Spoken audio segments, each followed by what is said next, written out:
શરૂઆત કરીએ રૂપિયાના કારોબાર સાથે તો શરૂઆતી કારોબારમાં ડોલરની સામે રૂપિયો 1 પૈસા જેટલો નબળો થઈને 83.93 પ્રતિ ડોલરની સામે 83.94 પ્રતિ ડોલર ઉપર ખુલ્યો અને ત્યારબાદ જો આપણે રૂપિયાના સ્તર પર નજર કરીએ તો 83.94ની આસપાસ એક ફ્લેટ કારોબાર થતો દેખાઈ રહ્યો છે.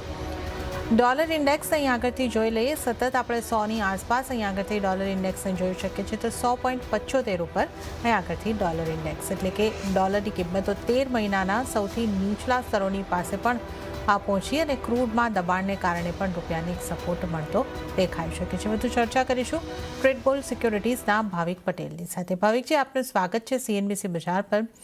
અને ભાવિકજી, જે રીતે આપણે ડોલર ઇન્ડેક્સને જોઈ રહ્યા છે સતત 101ની નીચે 150 સુધીના સ્તર પણ આપણે અહીંયા આગળથી જોયા છે, તો ડોલર ઇન્ડેક્સની અંદર નરમાશ છે અને રૂપિયો આપણે જે રીતે જોઈ રહ્યા છે 83.93-94ની આસપાસ એક ફ્લેટ જ કારોબાર કરી રહ્યો છે. તો આપ ડોલર ઇન્ડેક્સની આ નરમાશને કઈ રીતે જોઈ રહ્યા છો અને USD INR પર આપનો કઈ રીતનો વ્યૂ રહેશે?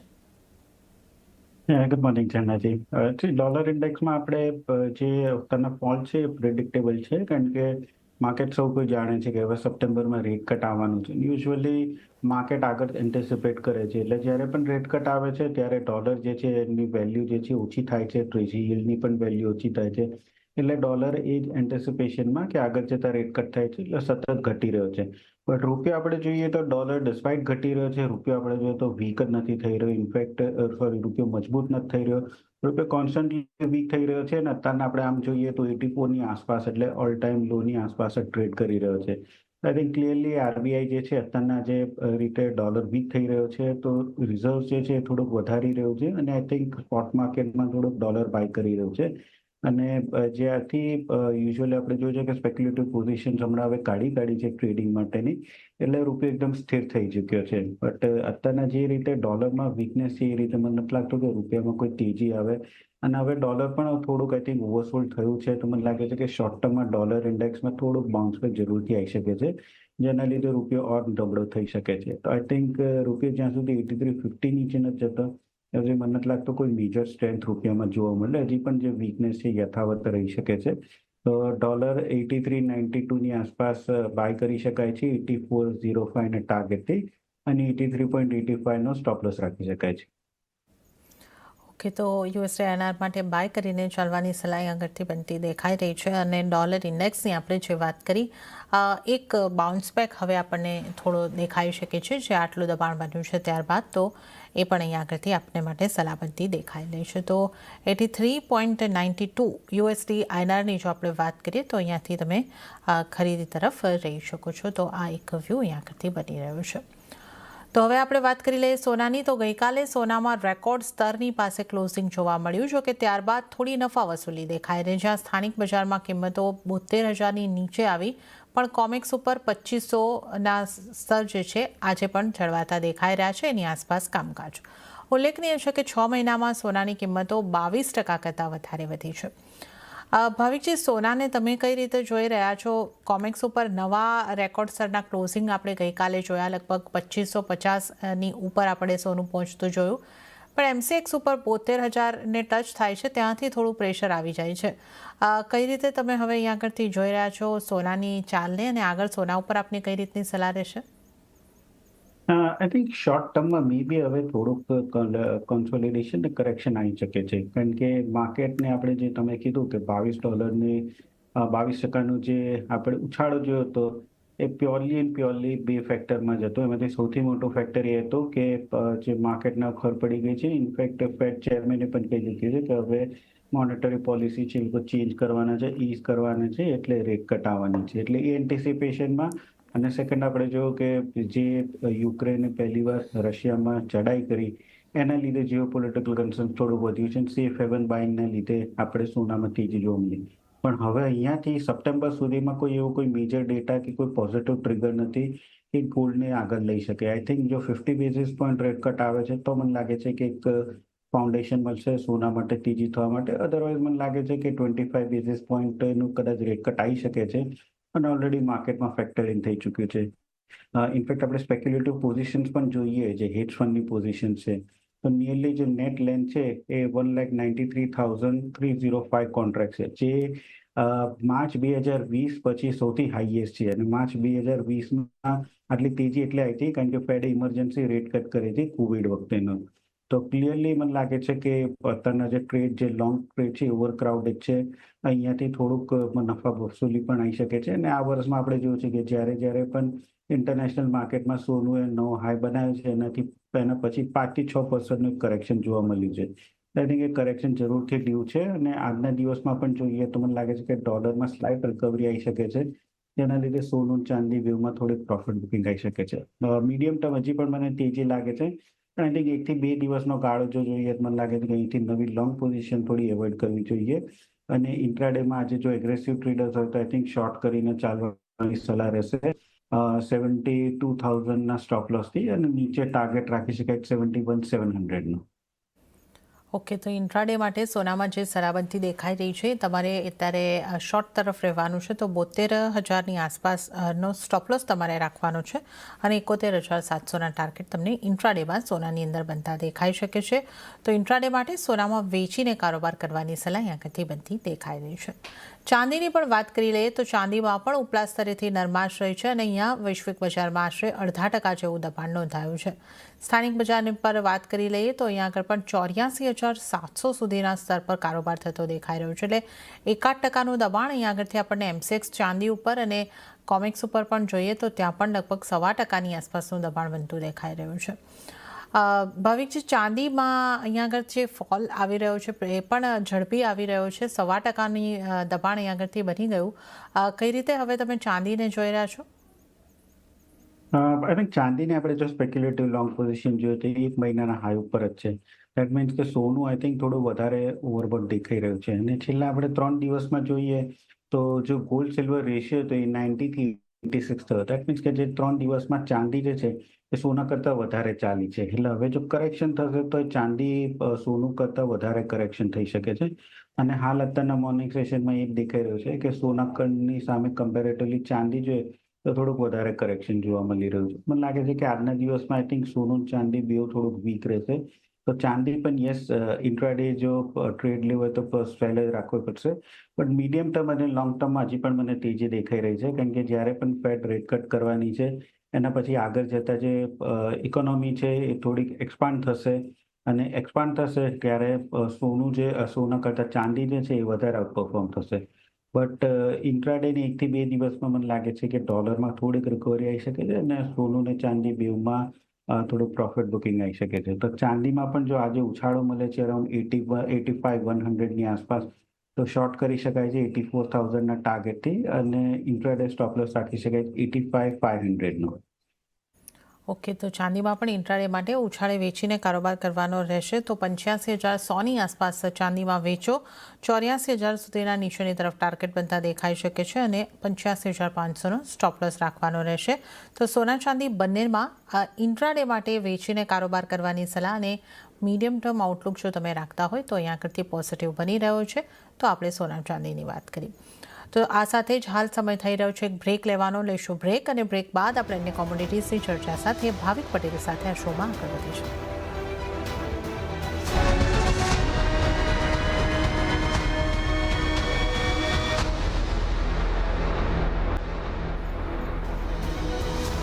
વિરામ બાદ આપનું કોમોડિટી લાઈવમાં ફરી એક વખત સ્વાગત છે અને આજે આપણી સાથે ભાવિક પટેલ ચર્ચામાં જોડાયેલા છે. તો હવે આપણે બેઝ મેટલ્સની વાત કરી લઈએ તો બેઝ મેટલ્સ તરફથી મિશ્ર સંકેતો મળ્યા.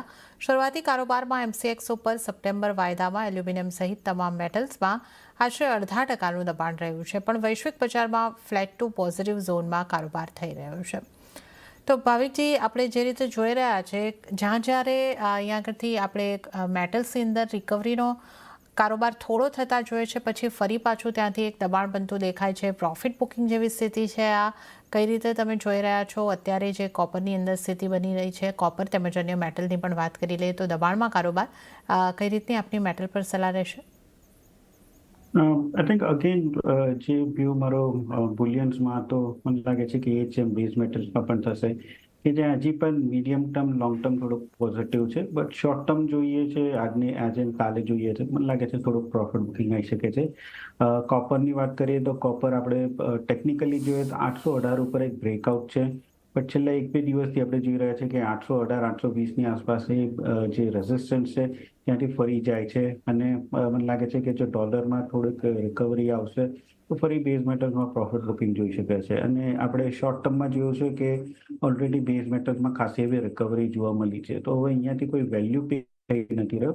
આઈ થિંક જે સ્માર્ટ મની છે એ થોડુંક પ્રોફિટ બુક કરી શકશે અને આગળ જતા મે બી જે પીસીના ડેટા આવવાના છે આ વીકમાં એના ઉપર પછી નજર રહેશે. તો આઈ થિંક નેક્સ્ટ ટ્રિગર એ જ રહેશે. તો મને લાગે છે કે કોપર અને ઝિંક બેમાં શોર્ટ કરી શકાય છે.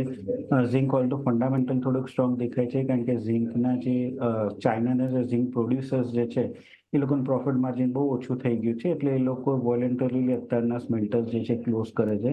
એટલે આની ઇફેક્ટ આ મહિનાના એન્ડમાં અને નેક્સ્ટ મંથમાં જોવા મળશે કે જ્યાં પ્રોડક્શન ઝિંકનું ઓછું થશે પ્રાઇસીસ તેજી જોવા મળી શકે છે. બટ આજના દિવસની વાત કરીએ તો આઈ થિંક આજે પણ ઝિંક ડબલ ટોપ બનાવ્યું છે. મને લાગે છે કે ઝિંક અને કોપર બેમાં થોડુંક પ્રોફિટ બુકિંગ જોવા મળશે. તો સૌથી પહેલા ઝિંકની વાત કરીએ તો આઈ થિંક ઝિંક 272ના સ્ટોપ લોસથી એકવાર શોર્ટ કરી શકાય છે અને આજે 267નો ટાર્ગેટ રાખી શકાય છે. અને કોપરની પણ વાત કરીએ તો આઈ થિંક કોપર 820ના સ્ટોપ લોસથી એકવાર શોર્ટને રિકમેન્ડેશન અને નીચે 807 સુધીનો ટાર્ગેટ જોવા મળી શકે છે.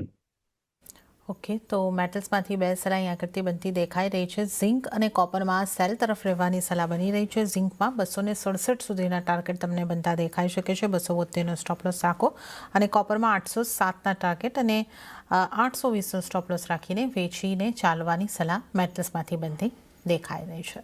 ત્યારે હવે આપણે જો ક્રૂડની પણ વાત કરી લઈએ તો ક્રૂડ ઓઇલમાં ઉપલા સ્તરેથી દબાણ આવતા બ્રેન્ટનો ભાવ $80 નીચે આવ્યો છે. તો નાઇમેક્સ ક્રૂડમાં એકદમ ફ્લેટ કામકાજ થઈ રહ્યું છે.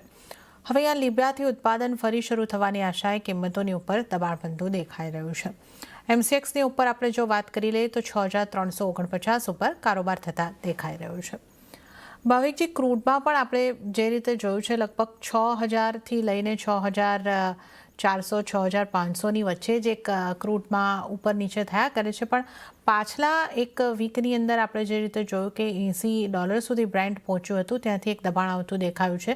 તો હવે તમે ક્રૂડને કઈ રીતે જોઈ રહ્યા છો? ફરી એક વખત 2-2.5%ની મૂવ્સ આવતી દેખાય છે. મે બી જો આની આ સિચ્યુએશન રહેશે મને લાગે છે કે ક્રૂડમાં ફરીથી થોડુંક કરેક્શન જોવા મળી શકે છે. વીકેન્ડમાં આપણે જોયું કે સૌથી પહેલા ઇઝરાયલને હિઝબુલ્લાનું જે હતું એ ગ્લોબલ ટેન્શન થયું, એક મિલિયન રોકેટ લોન્ચ થયું. એટલે એના લીધે આપણે જોઈ રહ્યા હતા કે સોમવારે ક્રૂડમાં તેજી જોવા મળી હતી અને એના પછી જે લિબિયાનું પ્રોડક્શન કટ થયું છે એ એક ન્યૂઝ આવ્યા છે. તો એના લીધે પણ આઈ થિંક સેન્ટિમેન્ટ થોડું પોઝિટિવ થયું અને 61થી નિયરલી 6500 સુધીની આપણે એક રેલી જોવા મળી. બટ હવે જોઈએ તો ઇઝરાયલ અને હિઝબુલ્લાનું વચ્ચેનું જે ટેન્શન જે છે એટલીસ્ટ એક્સટેન્ડ નથી થઈ રહ્યું, વધી નથી રહ્યું. એનું એક સિચ્યુએશન છે. મે બી હમણાં બીજું કોઈ અત્યારના ગ્લોબલી જોઈએ તો કોઈ એવા નેગેટિવ ટેન્શન આવ્યા નથી. અને તમે વાત કરી કે લિબિયન જે ઓઇલ પ્રોડક્શન છે કદાચ ફરીથી રીસ્ટાર્ટ થશે એટલે હવે કોઈ પોઝિટિવ ન્યૂઝ નથી ક્રૂડને ચાલવા માટે. બાકી ડિમાન્ડ આપણે જોઈએ તો ડિમાન્ડ બહુ જ ફ્લેટ છે અને જો ક્રૂડનું લિબિયા તરફથી ઓઇલ પ્રોડક્શન બંધ થઈ રહે આઈ થિંક ઓવરઓલ ઓઇલ માર્કેટમાં કોઈ મેજર કરેક્શન જવાની એક્સપેક્ટેશન હતી પણ નહીં કારણ કે લિબિયા ખાલી 3 કન્ટ્રીને જ અત્યારના જે છે એ પ્રોવાઈડ કરી રહ્યો છે, ખાસ કરીને સ્પેન, ઇટલી અને પોર્ચુગલમાં. એટલે ઓવરઓલ આઈ થિંક અહીંયાથી જો ડિમાન્ડનું ફેક્ટર જોવા મળે તો મને લાગે છે કે હજી ફરીથી 63 થી 6200 સુધીનું કરેક્શન આવી શકે છે અનલેસ એન્ડ અન્ટિલ મિડલ ઇસ્ટમાં કોઈ નવું ટેન્શન ફ્લેરઅપ ના થાય તો. તો આજના દિવસમાં પણ આઈ થિંક શોર્ટની જો રિકમેન્ડેશન આપીશ 6350ની આસપાસ 60 to 80નો ટાર્ગેટ રાખી શકાય છે અને ઇન્ટ્રાડે સ્ટોપ લોસ રાખી શકાય 6420નો.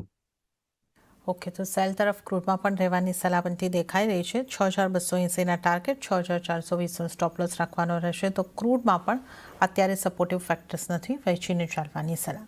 હવે નેચરલ ગેસની વાત આપણે કરી લઈએ તો નેચરલ ગેસમાં 0.5% મજબૂતી સાથે 175ના સ્તરની આસપાસ કારોબાર થતા દેખાઈ રહ્યું છે. ભાવિકજી, આપની નેચરલ ગેસ પર કઈ રીતની સલાહ રહેશે? આઈ થિંક નેચરલ ગેસમાં ઘણું કરેક્શન આવી ચૂક્યું છે. ઓલ્ટો ફંડામેન્ટલ બહુ વીક છે, ડિમાન્ડ કોઈ છે નહીં. ભલે અત્યારના ટેક્સેસમાં થોડુંક હીટ વેવ છે પણ માર્કેટ ફોરવર્ડ લુકિંગ જોઈ રહ્યું છે ને આગળ જતાં પછી કોઈ વેધર ફોરકાસ્ટ એવું દેખાઈ નથી રહ્યું કે ડિમાન્ડ વધી શકે છે.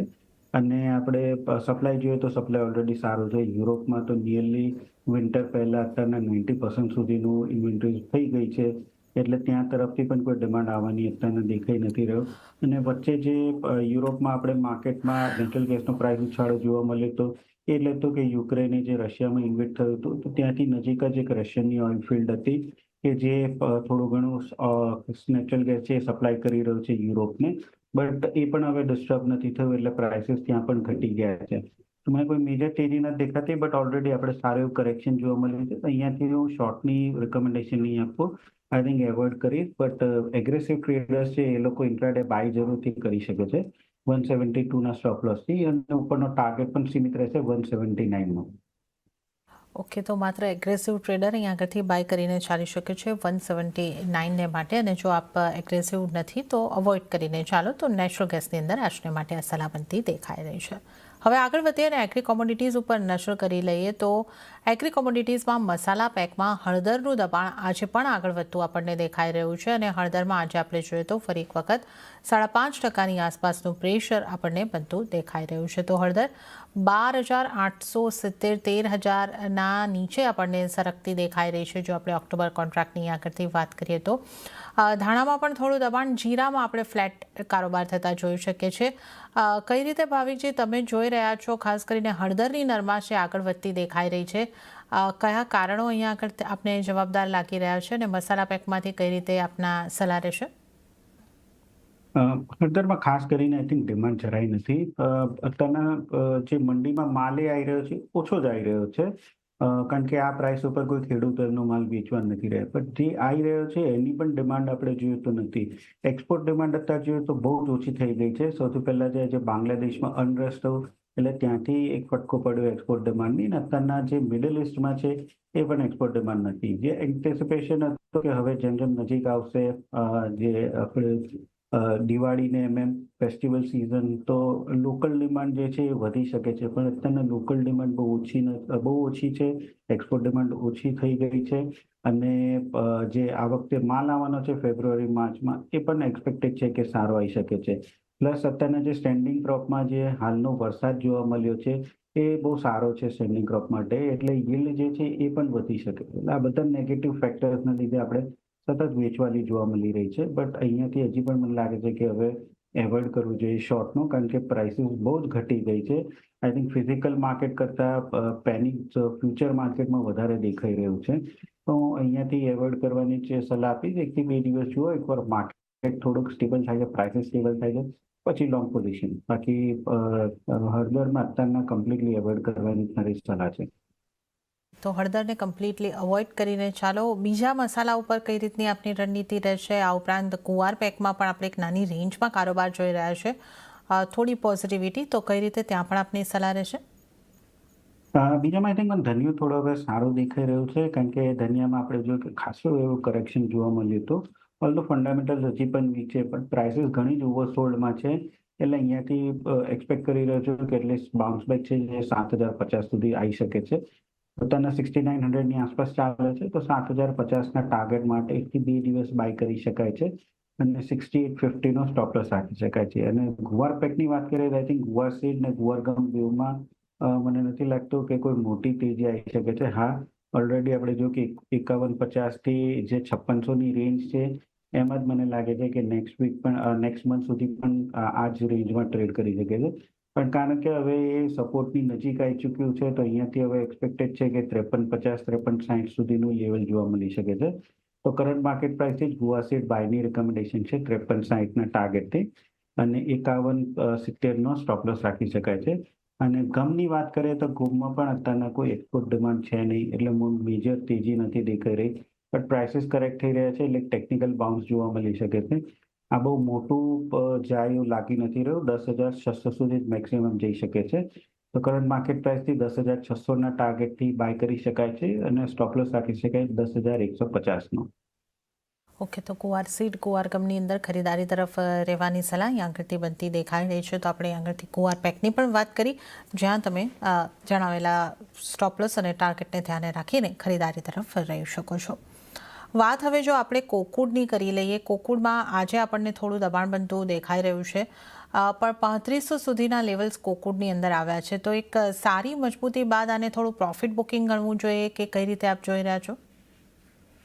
આઈ થિંક પ્રોફિટ બુકિંગ કરવું જોઈએ અને મને લાગે છે કે આગળ જતા જે પ્રાઇસીસ જે છે એ હજી નીચે જઈ શકે કારણ કે બદલા બજારમાં જોઈએ તો જે ડિસેમ્બર કોન્ટ્રાક્ટ છે એ બહુ જ નીચે ચાલી રહ્યો છે ઘણા ડિસ્કાઉન્ટમાં નિયરલી 2970 એટલે આપણે જોઈએ તો 500-600 રૂપિયાનું જે છે ડિસ્કાઉન્ટમાં ચાલી ચૂક્યું છે એટલે મને નથી લાગતું કે આ પ્રાઇસ સસ્ટેન થાય અને જો કોઈ ફિઝિકલ જેની પાસે માલ છે મને લાગે છે કે કટકે કટકે અહીંયાથી વેચવું જોઈએ જરૂરથી કારણ કે અહીંયાથી હવે મને લાગે છે કે થોડુંક પ્રોફિટ બુકિંગ જરૂરથી આવશે આઈ થિંક સારું એક રનઅપ પણ આપણે જોઈ ચૂક્યા છે હું એક્સપેક્ટ કરી રહ્યો છું કે 3300 સુધીનો ભાવ આવી શકે છે સપ્ટેમ્બર કોન્ટ્રાક્ટમાં તો 3500ની આસપાસ જ એકવાર શોર્ટ કરી શકાય છે 3 થી 4 દિવસ માટે 3300ના ટાર્ગેટથી અને 3600નો સ્ટોપ લોસ રાખી શકાય છે. ઓકે, તો અહીંયા આગળથી એક સેલની સલાહ કોકુડને માટે એટલે કે કપાસિયા ખોળને માટે અહીંયા આગળથી બનતી દેખાઈ રહી છે, એની આપણે ખાસ વાત કરી છે. આ ઉપરાંત સુગરની કિંમતોમાં પણ આપણે નરમાશ આવતી જોઈ રહ્યા છે અને જે રીતે આપણે જોઈ રહ્યા છે કે આ વર્ષે શેરડીનો પાક સારો થવાની સંભાવના અહીંયાથી બનતી લાગી રહી છે. ઈસ્માના અંદાજ પણ અહીંયા આગળથી એ રીતના આવતા દેખાઈ રહ્યા છે. તો એક્સપોર્ટ પર પણ એક બેન અહીંયા આગળથી લગાડવામાં આવ્યો છે. તો આ તમામની ઇમ્પેક્ટ આપ કઈ રીતે જોઈ રહ્યા છો ભાવિકજી?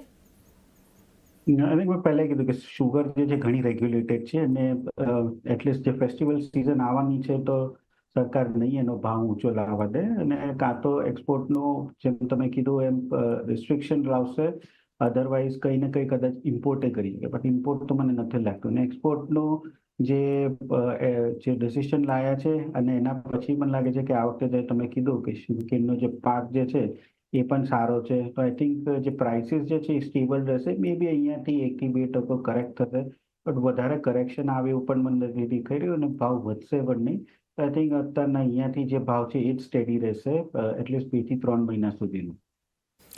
ઓકે, તો આ જ ભાવ અહીંયા આગળથી શુગરના સ્ટેડી રહેવાનો વ્યૂ બનતો દેખાઈ રહ્યો છે. આપણે જણાવી દઈએ કે એક સપ્તાહમાં 11% જેટલો ઘટાડો સુગરની કિંમતોમાં આવતો દેખાયો છે. અને ત્યારે જ ભાવિકજી, આપનો ખૂબ ખૂબ આભાર. આપ અમારી સાથે જોડાયા અને તમામ કોમોડિટીઝ અંગે અમારી સાથે ચર્ચા કરી. આપનો આભાર. અને સાથે જ કોમોડિટી લાઈવમાં હાલ પૂરતું આટલું જ. હાલ મને પણ આપશો રજા. વધુ અપડેટ અને સમાચારો માટે આપ જોતા રહો CNBC બજાર. આગળ મારા સહયોગી પ્રીતિ દલાલ આપને માટે લઈને આવશે બજાર હેલ્પલાઇન. નમસ્કાર.